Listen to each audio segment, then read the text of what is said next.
Praise the lord. మీ అందరికీ నా హృదయపూర్వక వందనాలు. మీరందరూ సంతోషంగా ఉన్నారని, కలవర ప్రేమ అనుదినము నూతనమైన వాగ్దానం ప్రతి కుటుంబానికి ఆ జీవం గల దేవుడే ఆయన వాక్యములు మనకు పంపిస్తున్నాడు.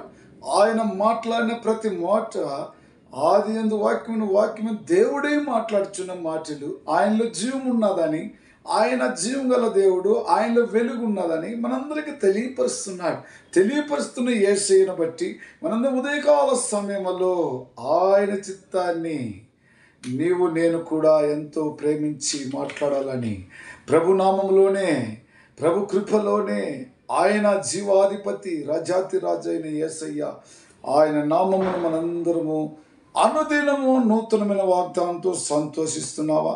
ఆయన నామమును బట్టి ఉల్లాసిస్తున్నావా? అయితే ప్రభు ఈరోజు మనలందరినీ ప్రేమించుచున్న వాగ్దానము యోహాను సువార్త 1:4 ఆయనలో జీవముండెను, ఆ జీవము మనుషులకు వెలుగై ఉండెను. ఆయనలో ఏమున్నది? జీవం ఉన్నది. ఆ జీవము మనుషులకు వెలుగై ఉన్నది. వెలుగై ఉన్న ఆ వెలుగు ప్రపంచమంతయు ప్రకాశిస్తున్నది.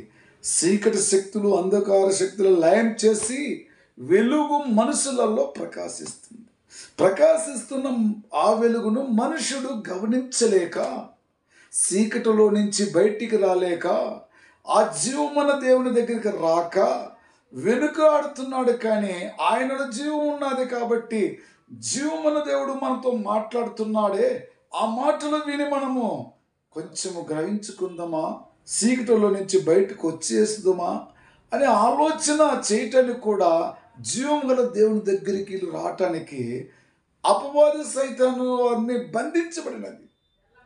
వారు సంఖ్యలలో ఉన్నారు, వలలలో ఉన్నారు.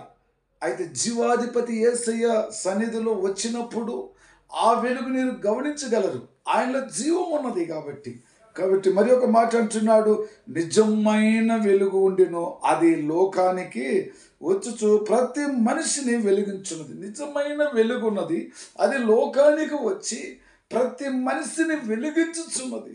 ఆ వెలుగు మనము గమనించాలండి.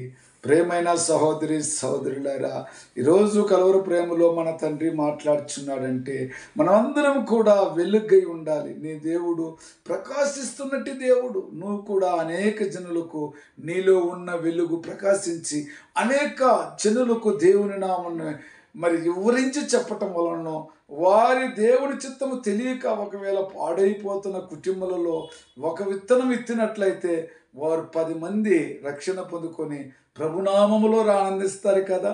అయితే ప్రభు చెప్పిన మాట ఏంటంటే, చీకటిని మరి వెలుగుగా మార్చే దేవుడుగా మన మధ్యలో ఉంటున్నాడు. అయితే ఆ వెలుగు చీకటిలో ప్రకాశించుంది, కానీ దానిని గ్రహించకుండా ఉన్నారు.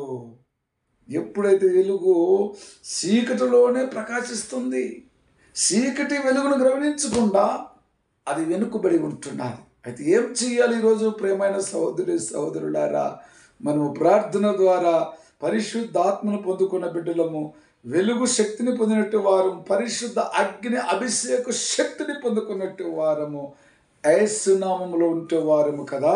కాబట్టి ఆయన చెప్పిన మాట ప్రకారమే నా దీపము వెలిగించువాడా అంటున్నాడు. ఎవరైతే వెలుగును పొందుకున్నారో, ఆయన శక్తిని బలాన్ని పొందుకున్నారో, నా దీపం వెలిగించువాడు నీవే, నా దేవుడైన యెహోవా చీకటిని వెలుగుగా చేయును.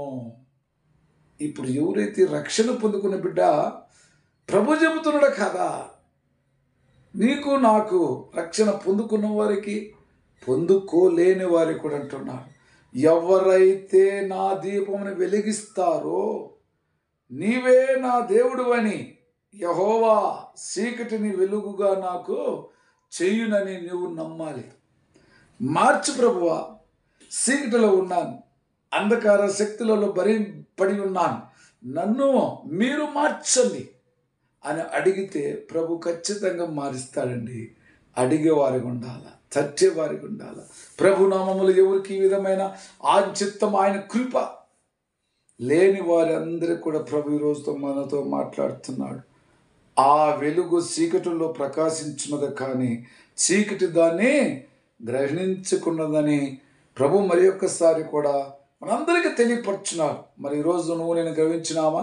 చీకటి మనలో ఉన్నదంటే పాపము ఎక్కడ ఉన్నదో అక్కడ చీకటి, పాపము ఎక్కడంటే చీకటిలోనే పాపము జరుగుతున్నది. కాబట్టి ప్రభు చెబుతున్నాడు, వెలుగు ప్రకాశించున్నది కానీ గమనించక ఉండకు, నువ్వు మేలుకో నిద్ర నుంచి, ప్రభునామములో ఆయన చిత్తమును ప్రార్థించి బిడ్డ ఉండమని, వెలుగులో ప్రకాశించుతూ బ్రతకమని ప్రభు నేర్పిస్తున్నాడు. దేవునికి స్తోత్రం. ప్రభువుని బట్టి ఈరోజు మనం అందరం సంతోషిద్దామా, ఆనందిద్దామా? చిన్న ప్రార్థన చేసుకుందాం. ప్రేమ కృపా జీవగల తండ్రి, పరిశుద్ధుడా, మీ చిత్తములో మీ కృపలో నా తండ్రి నాయన ఆయనలో జీవం ఉండును, జీవాన్ని మరి వెలుగు ప్రకాశిస్తుండగా మరి మనుషుడు అది గుర్తెరిక్క నా ప్రభువా తన ఇష్ట ప్రకారం నా ప్రభువా జీవిస్తుండగా, చీకటిలో పాపములో ఉంటుండగా దేవుని వెలుగుని గ్రహించుకున్నట్టు ప్రతి బిడ్డను తండ్రి గ్రహించుకొని హృదయమును మార్చుకొని ఆయన సన్నిధిలో ఆయన కృపను ఇప్పుడు ఎల్లప్పుడూ ఉండటానికి ప్రతి బిడ్డ ప్రతి కుటుంబానికి సాయం దయచేయమని, ఏ కుటుంబం అయితే నైనా అనేక రకాలుగా ఇబ్బంది పాలు ఉన్నారో వారిలో వెలుగు ప్రకాశించి వారి అన్ని విధములుగా మీరు తోడు ఉండి సాయం దయచేయమని యేసుక్రీస్తు నామములో ప్రార్థించున్నాను తండ్రి. ఆమేన్. Praise the Lord. God bless you.